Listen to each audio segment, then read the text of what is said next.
بسم اللہ الرحمن الرحیم۔ پروگرام روبرو کے دوسرے خصوصی ایڈیشن کے ساتھ آپ کا میزبان طیب الحسینی حاضر خدمت ہے، اور آج کا ہمارا یہ پروگرام بھی سانحہ انہدام جنت البقیع کے ذیل میں اسی تاریخی اور فکری پس منظر کے چند عوامل اور ان پہلوؤں کا احاطہ کرنے کی ایک صحیح ہے کہ جن کے ذیل میں جو تفصیلات ہیں وہ ہمارے ناظرین کے گوش گزار بھی ہونی چاہیے، وہ ان کے علم میں بھی آنی چاہیے۔ تو تاریخی اور فکری اعتبار سے جب اس سانحے کا جب جائزہ لیا جائے تو تہذیب کا عنصر ہمارے سامنے آتا ہے، اور اس اہم موضوع پہ جیسے گزشتہ پروگرام میں بھی ہم نے دعوت دی اور زحمت دی قبلہ علامہ ڈاکٹر سید شفیع الحسن رضوی صاحب آج کے پروگرام میں بھی ہمارے ساتھ شریک گفتگو ہوں گے اور اس عنوان پر اپنا اظہار خیال کریں گے۔ تو قبلہ، یہ چونکہ گزشتہ جو پروگرام تھا اس میں ہم لوگوں نے جو گفتگو کی وہ تہذیب کے اس پہلو تک آ گئی کہ تہذیب تو ظاہر ہے ارتقائی عمل ہے، تو کیا یہ جو سانحہ انہدامی جنت البقیع ہوا اور یہ جو ڈسٹرکشن ہوئی جنت البقیع اور جنت المعلیٰ میں، تو کیا یہ اس عرب تہذیب کے موافق تھی یا ایک نئی تہذیب نے جنم لی، یا خود سے انہوں نے ایک تہذیبی ارتقاء اور ایک نئی تہذیب کی بنیاد رکھنے کی کوشش کی؟ کیا ایسا ہے؟ ہمارے ناظرین کو اس ذیل میں کچھ ارشاد فرمائیں۔ بسم اللہ الرحمن الرحیم۔ جناب محترم طیب الحسینی صاحب، گزارش یہ ہے کہ فوری طور پر میں آپ کی خدمت میں یہ عرض کروں کہ آپ نے کہا کہ کسی تہذیب کی بنیاد رکھنے کی ڈسٹرکشن سے کوشش کی، تو یاد رکھیے گا کہ تہذیب کا نام ہے، تخریب کو تہذیب نہیں کہا جاتا۔ ماشاءاللہ۔ تو یہ تو ڈسٹرکشن ہے، یہ ڈیمالش کرنا ہے، یہ تو جو تہذیب کے علامتیں ہیں، جو سمبلز ہیں، تو ان کو بھی تباہ و برباد کر دینا ہے۔ تو یہ تہذیب تو کسی طور پہ نہیں تھی۔ ایک تو نہ اس کا عرب تہذیب سے، یعنی اسلام سے پہلے کی جو وہاں زمینی تہذیب تھی تو اس سے بھی یہ کوئی مطابقت نہیں رکھتے۔ خود جو اسلام کی تہذیب ہے اس سے بھی اس کی کوئی مطابقت نہیں ہے، یہ متضاد ہے، اس سے متصادم ہے، اس سے کانفلکٹ میں ہے، کانٹراڈکشن میں ہے۔ اور پھر آپ یہ دیکھتے ہیں کہ یہ نہ صرف کوئی تہذیب نہیں ہے اور یہ تقریب ہے، نہ تو پہلے اس کی کسی تہذیب سے اس کی مطابقت ہے یا موافقت ہے، اور نہ ہی ہم یہ دیکھتے ہیں کہ بعد میں کسی نے ان کو تہذیب کے طور پہ قبول کیا ہو۔ سبحان اللہ۔ دیکھیے، تہذیب جیسے اسلام کی تہذیب ہے اور دیگر تہذیبیں ہیں، تو انہوں نے اپنے جو خطۂ ارض ہے اور اپنا جو خطۂ ارض کے علاوہ جو اپنا عرصہ زمان ہے، یعنی وہ خطۂ ارض ہو یا عرصہ زمان ہو، یعنی اپنے ٹائم اینڈ اسپیس سے باہر نکل کے بھی ان تہذیبوں نے اپنے اثرات ڈالے۔ لیکن ہم یہ دیکھتے ہیں کہ یہ جو انہوں نے تخریب کی بنیاد رکھی، یہ کسی طور پر وہ اپنے مخصوص جو شاہی ان کے فرامین تھے اور ان کے جو شاہی غلام تھے اور وہ جو اپنے اقتدار کے بھوکے تھے اور جو استعمار کے ہاتھوں استعمال ہوئے اپنے اقتدار کے لیے، اور انہوں نے یہ لوٹ مار کی اس لیے کہ ان مزارات مقدسہ پہ بہت قیمتی تبرکات تھے، تو وہ چونکہ لٹیرے تھے مزاجن اور لٹیرے ہیں، تو انہوں نے ان کو لوٹا تھا۔ اور لوٹنے والا یہی کرتا ہے کہ جو اس کی آخری نشانی بھی ہے اس کو اس لیے ختم کر دیا جائے کہ اس کے لوٹنے کی اور اس کی جو چوری کی، اس کے ڈکیتی کی، واردات کی کوئی نشانی وہاں موجود نہ رہے۔ تو اس اعتبار سے یہ کوئی تہذیبی عمل نہیں ہے، یہ تخریبی عمل ہے۔ دیکھیے، ہمارے ملک میں بھی اور دیگر جگہوں پہ بھی عام طور پہ ایک لفظ آ جاتا ہے، یہ کلیکشن آف کلچر۔ اچھا جی، ڈرگ کلچر، اچھا جی فلاں کلچر۔ دیکھیے، جو بھی چیز منفی ہے وہ کسی کلچر کو جنم نہیں دیتی، بہت خوب، کسی ثقافت کو جنم نہیں دیتی۔ تو تہذیب اور ثقافت یہ دو علیحدہ علیحدہ چیزیں ہیں جنہیں عام طور پہ ہم معنی سمجھ کے استعمال کیا جاتا ہے، اس کی تفصیل میں تو نہیں جایا جا سکتا۔ لیکن گزارش یہ ہے کہ جو تہذیبی عمل ہے، جو ثقافتی عمل ہے، وہ ہمیشہ مثبت ہوگا، ہمہ گیر ہوگا، مستقبل کو سمیٹے ہوئے ہوگا، اس میں تخریب کا پہلو نہیں ہوتا، اس میں احترام ہوتا ہے اور روایات کو سمونے کا نام ہوتا ہے، ان کو لے کے۔ اور خود اسلامی تہذیب میں ہم یہ دیکھتے ہیں کہ بہت سے ایسے عمل تھے کہ جن کو اسلامی تہذیب نے عرف کے عنوان سے انہیں جائز قرار دے کے، مثلا جو پیغمبر اسلام صلی اللہ علیہ وآلہ وسلم سے پہلے جو چیزیں طے ہو گئی تھیں، مثلا خانہ کعبہ کے ہی احترام کے سلسلے میں یا طواف کے لیے جو ہے وہ 7 چکر کا طے ہو جانا، یہ تو اسلام سے پہلے تھا، اسلام نے ویسے ہی برقرار رکھا۔ اور کتنی چیزیں ہیں کہ جن پہ بات ہو سکتی ہے، لیکن ظاہر ہے کہ مختصر پروگرام میں زیادہ گفتگو نہیں ہو سکتی، تو اس کا کوئی تہذیبی عمل سے ناباستہ تھا، ناباستہ ہے۔ یہ کل بھی تقریب تھی اور آج بھی ہے، اور دنیا کی تمام تہذیبی قوتوں کو چاہیے کہ اس تقریبی قوت کے خلاف مجتمع ہو کر قول کے لحاظ سے بھی اور عمل کے لحاظ سے بھی، تاکہ دوبارہ جنت المعلیٰ اور جنت البقیع ان کے مزارات کی تعمیر اور ان کی باعزت اور ان کے شان و شکوہ کے مطابق ان روزوں کو تعمیر کیا جائے۔ جی قبلہ، بہت اچھا آپ نے تہذیب کے کہا کہ ظاہر ہے تہذیب تخریب کا نام نہیں، وہ تو تعمیر کا نام ہے، وہ تو بقا کی طرف لے کے چلتا ہے، وہ ایک ارتقائی عمل ہے کہ جو آگے ہی آگے بڑھتا ہے۔ جب ہم تہذیب کی بات کرتے ہیں تو ہمیں لامحالہ مغربی دنیا بھی ایک نظر آتی ہے کہ جہاں ہم دیکھتے ہیں کہ اگر کہیں کسی فاتح، کسی فوج نے کسی اس ایک فوج کشی کے عمل میں بھی اگر کہیں فتوحات ہوئی ہیں یا ملک کے دفاع کے لیے کچھ کام آئے ہیں فوجی اور سپاہی، تو انہوں نے بھی ان کی یادیں بنائی ہیں، بے شک وہ گمنام ہی کیوں نہ ہوں، لیکن یادگاریں بنائی ہیں، اس کا احترام بھی کیا جاتا ہے، اور دیگر ممالک کے سربراہان آتے ہیں تو احتراماً ان کی ان خدمات جلیلہ کو سپاس بھی پیش کیا جاتا ہے۔ تو کیا یہ جو مغربی تہذیب کے ساتھ اتنے جڑے ہوئے رہنا، یہ ہماری اس مشرقی اور باقی جو خطوں کی جو تہذیبیں ہیں ان کو ایک تشویق نہیں دلاتی کہ آپ بھی اپنی تہذیب کی قدر کریں اور آپ ان کو برقرار رکھیں، ان کی عزت و حرمت کو یقینی بنائیں؟ طیب صاحب، آپ کے اس سوال کے جواب میں گزارش کروں گا، ایک ذرا میں اس کے 2 حصے ہیں اس جواب کے، ایک میں ذرا فکری پہلو پہ گزارش کروں گا اور دوسرے پھر عملی طور پہ کیا کیا ان لوگوں نے کہ جنہوں نے تخریب کا یہ کام انجام دیا اسلام کے نام پہ، دین کے نام پہ۔ دیکھیے، فکری لحاظ سے پہلی گزارش تو یہ ہے کہ تہذیبوں کو کہہ دیا جاتا ہے یہ مشرقی تہذیب ہے، یہ اسلامی تہذیب ہے، یہ افرو ایشیائی تہذیب ہے، یہ وسط ایشیا کی تہذیب ہے۔ تہذیبیں جمع میں بھی استعمال ہوتا ہے، ویلڈیورا نے پوری دا اسٹوری آف سویلائزیشن کئی جلدوں میں جو ہے وہ تحریر کی، اور دیگر بڑے مفکرین نے۔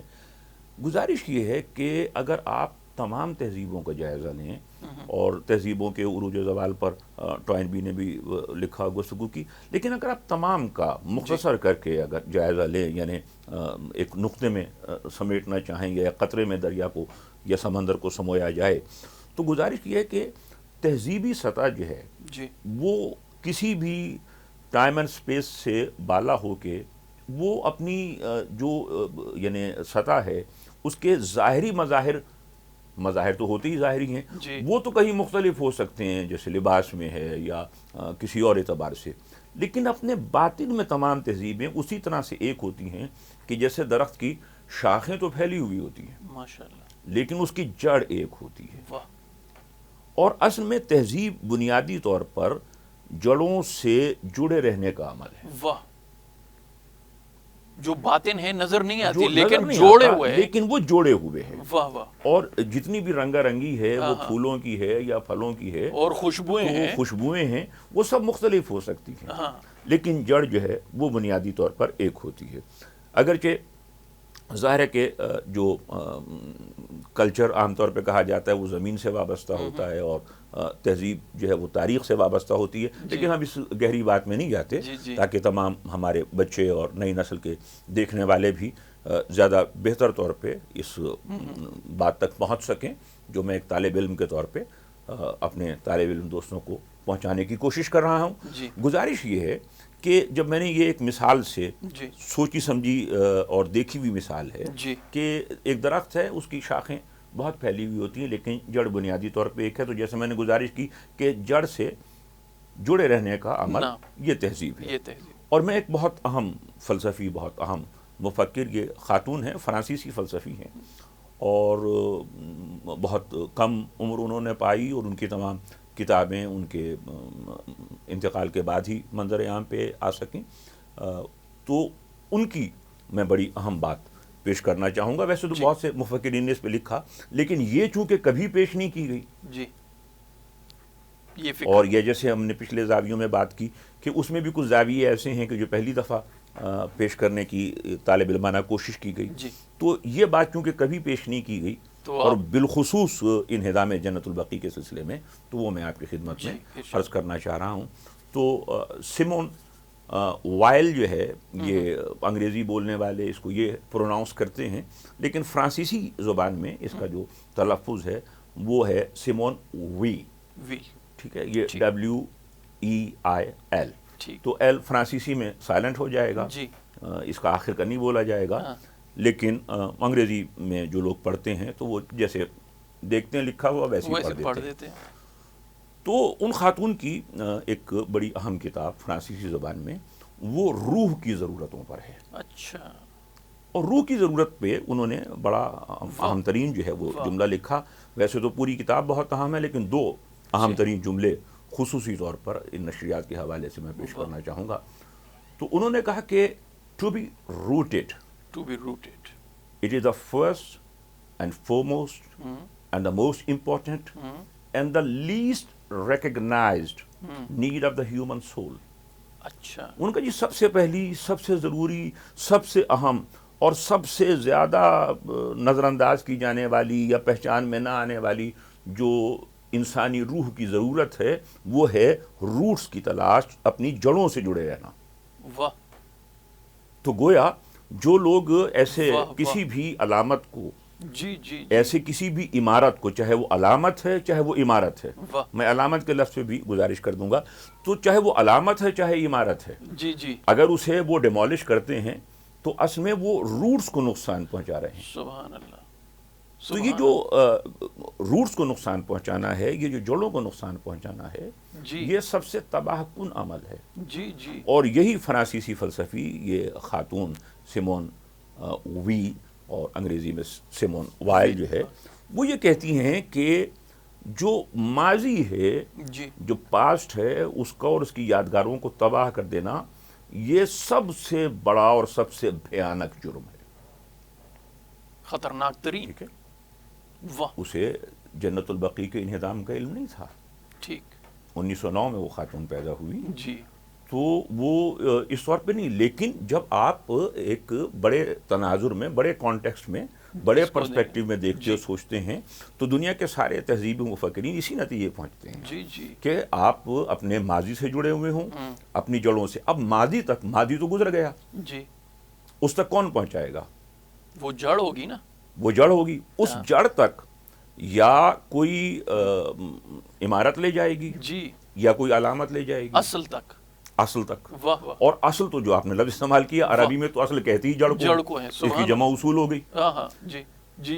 یعنی اصولی بات یہ ہو گئی کہ اصل تک پہنچنے کے لیے آپ کو کسی نہ کسی ویزیبل، ٹینجیبل جو نظر آتا ہے تو اس سمبل سے پہنچنا ہوگا.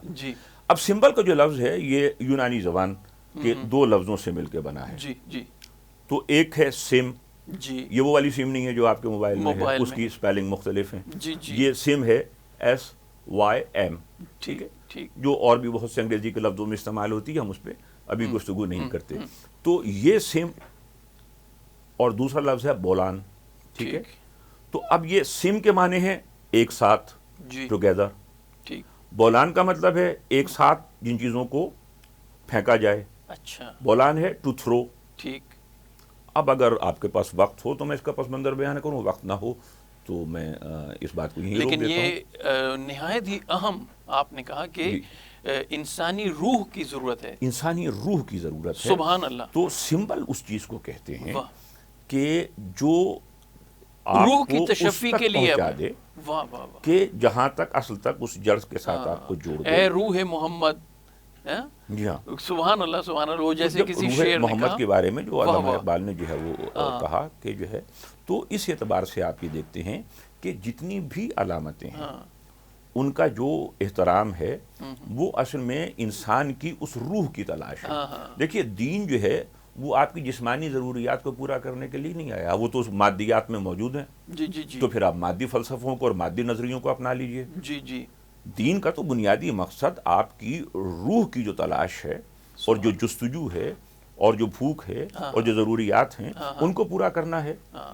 تو روحانی پہلو تو کسی طور بھی منہا کیا ہی نہیں جا سکتا، ممکن ہی نہیں. وہ تو دیکھیے پھر بات تو بہت آگے چلی جائے گی، لیکن گزارش یہ ہے کہ یہ روح ہے، اس کی بنیادی ضرورت ہے جڑوں سے جڑے ہوئے ہونا، اپنی روٹس کے ساتھ ہونا.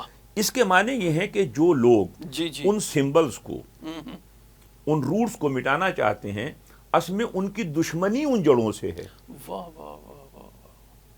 ممکن ہے کہ ظاہری نظر یہ دیکھے کہ جی یہ تو عمارتیں تھیں جنت البقیع کی چند، اس لیے ان کو انہوں نے تہس نہس کر دیا، ان کو بگاڑ دیا، ان کے نظریے کے مطابق نہیں تھی، انہوں نے فتویٰ منگوا لیا تھا. فتوے تو منگوانے کو لوگوں نے امام حسن اور امام حسین علیہ السلام کے قتل کے بھی فتوے منگوا لیے تھے. تو فتووں کا مسئلہ نہیں ہے، فتوے تو وہ جتنے بھی آپ ان کو رقم دے دیں تو اسی کے مطابق فتوے مل جاتے ہیں. وہ بنیادی بات یہ ہے کہ دنیا یہ سمجھ رہی ہے کہ شاید یہ کسی ایک مخصوص فرقے کا یا مسلک کا مسئلہ ہے. نہیں میرے عزیز، ایسا نہیں ہے، ایسا نہیں ہے بالکل. یہ تمام عالمی تہذیبی ورثے کا مسئلہ ہے. بے شک.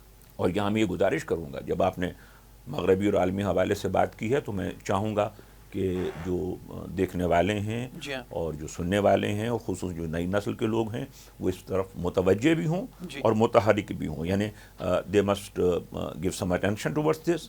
اور ان کو اس سلسلے میں میں موٹیویٹ کرنا ہوں، ان کو ایکٹیو بھی ہونا چاہیے، یعنی موٹیویٹ بھی ہوں اور ایکٹیویٹ بھی اپنے آپ کو کریں. وہ گزارش یہ ہے کہ اگر آپ یہ دیکھیں کہ یہ عالمی تہذیبی مسئلہ ہے تو ہمیں صرف یہاں پر اسٹوڈیوز میں، جلوسوں میں، امام بارگاہوں میں، مسجدوں میں، مختلف مذہبی مقامات پہ ہی یہ پروگرام نہیں کرنے چاہیے. یونیسکو کو اس طرح متوجہ کرنا چاہیے کہ آپ ایک عالمی ادارہ ہیں، اقوام متحدہ کے تحت ہیں. جب آپ کو کسی جگہ ایک چھوٹی سی عمارت نظر آتی ہے وہ آپ اسے تہذیبی اور عالمی ورثہ قرار دے دیتے ہیں تو اور سرٹیفکیٹ جاری کرتے ہیں اور اس کے کسی طرح سے نقصان پہنچنے کو تو آپ منع کرتے ہیں اور جہاں پہ طاقت استعمال کی جانا چاہیے وہ بھی کرتے ہیں. تو وہ اس ملک پہ دباؤ ڈالیں. اور وہی عمل یہاں آپ کو کیوں نظر یہاں ان کو یہ عمل کیوں نہیں نظر آتا؟ یا تو یونیسکو جو ہے وہ اپنے مقاصد کو دیکھے، مقاصد میں یہ ہے کہ وہ اس کو عالمی تہذیبی ورثہ سمجھتے ہوئے. اور بنیادی بات یہ ہے خصوصاً جب تک موجودہ سیکریٹری جنرل ہیں یو این او کے، اقوام متحدہ کے، اینٹونیو گیتریس، تو وہ چونکہ پرتگال سے تعلق رکھتے ہیں. تو میں تو یہ چاہوں گا کہ تحریک دفتر سے بھی اور ہمارے جو سننے والے جو دیکھنے والے انگلینڈ میں ہیں، جرمنی میں ہیں، فرانس میں ہیں، پرتگال میں ہیں اور دیگر جگہوں پہ ہیں جو مغربی زبانیں جانتے ہیں، جیسے یہ طالب علم جانتا ہے، تو انہیں بھی چاہیے، اور میں پہلے بھی متوجہ کرتا رہا ہوں، ان کو چاہیے کہ ان کو لکھیں. اس لیے کہ جو موجودہ سیکریٹری جنرل ہیں یو این او کے، ان کا تعلق پرتگال سے ہے. پرتگال کے دارالحکومت لزبن سے آپ 145 کلومیٹر جائیں شمال کی جانب تو آپ کو وہاں پہ شہر کا نام ہی فاطمہ نظر ہے. اور وہاں پہ آپ یہ دیکھتے ہیں، آپ تو ذرا سوشل میڈیا سے جو ہے وہ لوگوں کو اور آگاہی ہو گئی. میں تو بچپن سے اس کی آگاہی اور زیارت اور دیکھنا تو میں اس وقت سے لوگوں کو متوجہ کر رہا ہوں، وہ اس کے بارے میں جو بھی توجہ کریں. لیکن ایک بات تو ہے کہ جس بھی نام سے ہے انہوں نے، اور چونکہ 2017 میں یہ 100 سال پورے ہو گئے تھے تو میں نے، کیونکہ 1917 کا واقعہ تھا اور یہ 8 شوال جو ہے اس سال 2020 میں 31 مئی کو ہے. اب ان ذرا ڈیجٹس کو آپ آگے پیچھے کر دیجئے، یعنی 31 کو میں 1 ادھر کر دیجئے اور 3 ادھر کر دیجئے تو 13 مئی. تو جو ابر لیڈی فاطمہ ہیں ان کا جو فیسٹ ڈے ہے وہ 13 مئی ہے. 13 مئی ہے، جی بالکل. تو اس اعتبار سے ہمیں یہ چاہیے کہ بھئی جیسے آپ وہاں پہ عزت کر رہے ہیں، وہ آپ جو بھی توجہ کریں کہ یہ وہ لیڈی فاطمہ ہے، جی معجزاتی طور پہ جو بھی چیز ہے تو ہمیں بھی یہ آپ حق دیں، اور آپ اقوام متحدہ کے سیکریٹری جنرل ہیں، آپ کو چاہیے کہ اپنے ایک رکن ملک پر اس بات کا دباؤ ڈالیں کہ ان مزارات کو ان کے شایع نشان دوبارہ تعمیر کیا جائے۔ ناظرین، یہاں پر ایک وقفہ لیتے ہیں اور وقفے کے بعد دوبارہ پروگرام میں حاضر ہوتے ہیں۔